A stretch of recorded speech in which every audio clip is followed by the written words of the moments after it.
Joining us now, the head coach of Tulane, Ed Conroy. Ed, good to have you with us today. Good to be on. I think that when you look at your team and what you went through last season, the number one concern this year is just staying healthy. I think that's where you start for sure. You know, we got off to a nice start last year, and I thought we were really starting to come together. And then, unfortunately, Tomas Bruhak goes down with an ACL injury.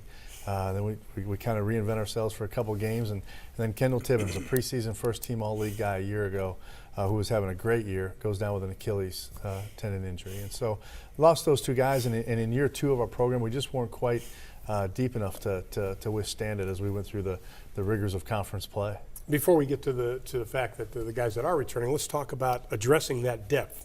How did you address that depth this season? Well, you know, first those guys who were injured, we had a couple others as well. Ben Cherry was one who has, played a key role for us. So he was coming off an ACL as well.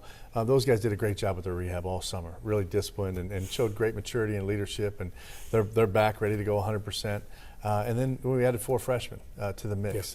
That I'm excited about those guys, and I think that they can really add a dimension of athleticism and depth to our lineup, so that we have some pieces. Well, one of the big keys of last year's team was obviously the play of Ricky Tarrant, made All-Conference USA freshman team. How does he step up his game now? Because obviously he's going to be a marked man this season. Well, I think when you think of Ricky, the first thing that comes to my mind is always his competitiveness. Mm-hmm. And it showed last year. He was having an exceptional freshman year by anyone's standards through November and December. And then Kendall goes down, and he looked around and he was like, hey, I need to pick up the scoring side. I'm not sure who's going to score for us. And he had probably his finest fine of a January and early February as you could have. I mean, he was he's averaging over 20 points a game during that streak, I believe. 5 weeks in a row he was freshman of the week in our league. That's a tough thing to do with the talented guys we have, and maybe wore down a little bit at the end. But he's such a competitive guy. He came back this summer, worked extremely hard. He's put on about 10 pounds.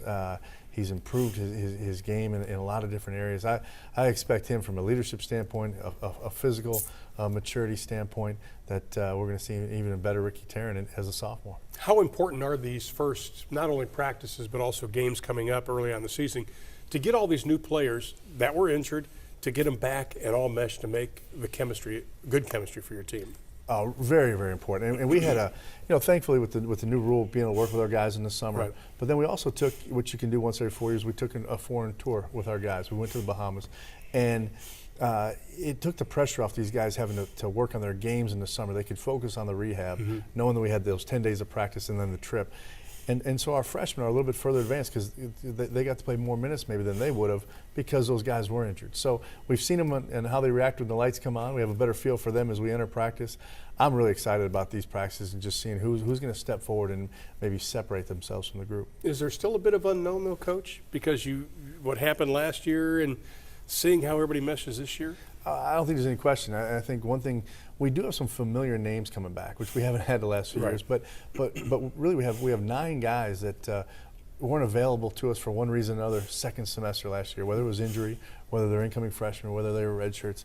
And so blend those guys with the Josh Davises and Ricky Terrence and Trey Dries and guys like that, and it's going to make for an exciting month of practices in October, like I said, to see who can really separate themselves. Let's talk about the conference just for the final few seconds here. The conference this season, how do you see it breaking down? Well, I think everybody would start with Memphis, but I think there's a host of teams, that are right there behind, and based on how they come together, and with the coaches in this league, they've been through a few battles themselves, and they know how to reinvent a team on the move or make adjustments. And I think there's several teams. You could throw Marshall, UTEP, Central Florida. There's several of them that I think things fall into place, and they could certainly challenge. One final question. I lied. I'll have one more.